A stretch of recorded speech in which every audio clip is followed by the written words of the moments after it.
आता ह्या टीम इंडियामध्ये नक्की कोण आहे? टीम इंडिया हा एक राष्ट्रीय विचार आहे आणि आपले पंतप्रधान राष्ट्रीय विचार कधी करतात का?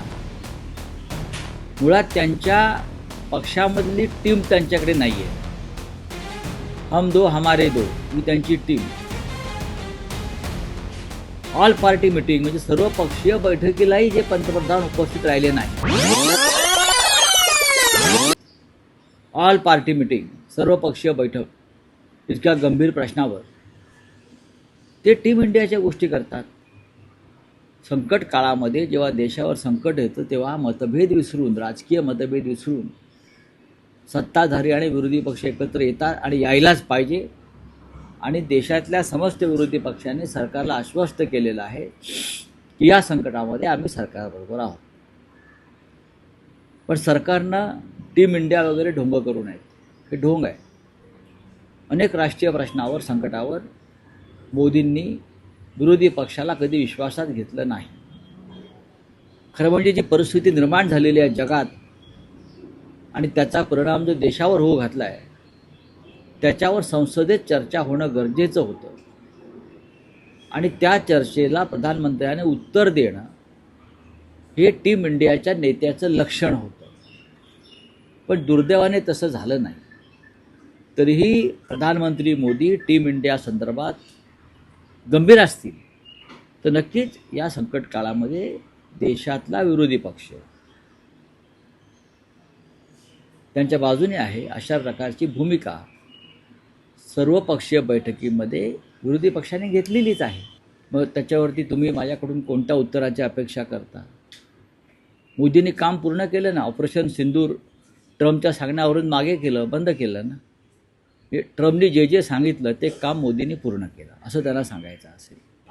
नक्कीच केलं पाहिजे. लोकांना दहशतीखाली, भीतीखाली ठेवून काही उपयोग नाही. आपल्याकडं जर पुरेसा इंधन साठा आणि गॅसचा साठा असेल आणि तसं आश्वासन, तसा विश्वास देशाच्या प्रधानमंत्र्यांनी दिला असेल तर आपण त्यांच्यावर विश्वास ठेवला पाहिजे. इराणनं त्या संदर्भात घेतलेली भूमिका ही भारतीय जनतेच्या संदर्भात अत्यंत महत्त्वाची आहे. भारतीय जनतेच्या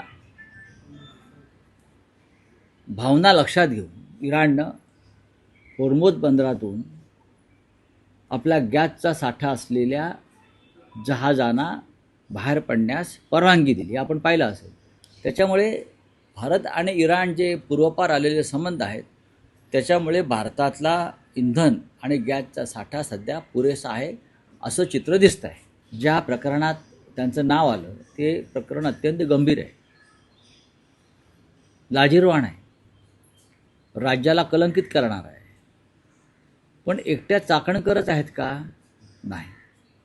त्याच्यामध्ये राज्यातले आणि देशातले अनेक महत्त्वाचे नेते खरं म्हणजे आहेत. अनेक नेते आहेत. स्वतः दीपक केसरकर म्हणतात मीच का? 40 आमदार तिथे जात होते. हे कोण सांगतंय? सत्ताधारी पक्षाचे एक आमदार सांगते की मलाच टार्गेट करू नका. तिथे 40 आमदार त्या खरात बाबाच्या पायाचं तीर्थ प्यायला जात होते. आता हे 40 आमदार कोण हे देवेंद्र फडणवीस यांनी जाहीर केलं पाहिजे. तिथे जाणारे मंत्री कोण हे त्यांनी जाहीर केलं पाहिजे.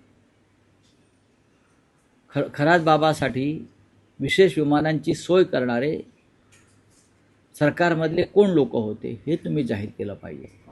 आणि खरात बाबा दिल्लीत जाऊन काय करत होते, कोणाला भेटत होते हे सुद्धा पोलीस तपासामध्ये जर निष्पन्न झालं असेल तर ते समोर यायला पाहिजे. त्याचा वावर सर्वत्र होता. बहुतेक तो पंचमहाभूतापैकी एक असावा अशा पद्धतीनं त्याचा वावर होता. अशा जणू काही त्याला सरकारनं राजमान्यता दिली होती. लोकमान्यता होती का मला माहीत नाही, पण त्याला राजमान्यता दिली होती. आणि राज्यमान्यता देणारे लोक आजही फडणवीस यांच्या मंत्रिमंडळामध्ये आहेत.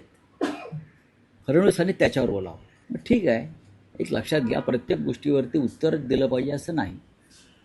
खरं म्हणजे राज्याच्या मुख्यमंत्र्यांनी जर जैन समुदायाच्या मंदिरांसाठी राज्याचे एक मंत्री विशेष व्यवस्था करत असतील तर त्याच्यावरती टीका करावं आणि त्याला विरोध करावा असं माझं मत नाही किंवा आमचं पक्षाचं मत नाही.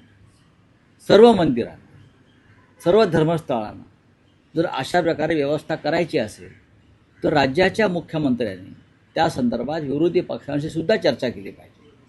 नरेंद्र मोदीने जी चूक केली करतायत, टीम इंडिया आणि टीम इंडियामध्ये कोणच नाही, तसं टीम महाराष्ट्र तयार करून त्या टीम महाराष्ट्रामध्ये राज्यातल्या प्रमुख विरोधी पक्ष नेत्यांना घेऊन तुम्ही ही सगळी जी व्यवस्था आहे ती मार्गी लावली पाहिजे. कारण राज्यावर सुद्धा संकट आहे आणि त्यासाठी आधी देवेंद्र फडणवीस यांनी विरोधी पक्ष नेत्याची नियुक्ती केली पाहिजे. ती करताय का? तर तुमचा टीम महाराष्ट्र तयार होईल. विधानसभेत आणि विधान परिषदेमध्ये विरोधी पक्ष नेत्यांची नियुक्ती जर करणार नसाल तर कसे काय तुमची टीम तयार होणार? कशी काय ते सत्यता पडताळणार? ते किरीट सोमय्याच्या व्हिडिओची पण सत्यता पडताळणार होते असं ते बोलले होते. ती सत्यता पडताळायला पाहिजे. अशा प्रकारचे व्हिडिओ आले की त्यांची सत्यता पडताळायला पाहिजे, पण ती सत्यता कधीच पडताळली जात नाही. हे एक प्रश्न विचारला जातो, उत्तर दिलं जातं. तुम्ही सत्यता पडताळणार म्हणजे काय? विरोधी पक्षाच्या बाबतीमध्ये अशा काही घटना घडल्या असता तर आधी फाशी आणि मग चौकशी.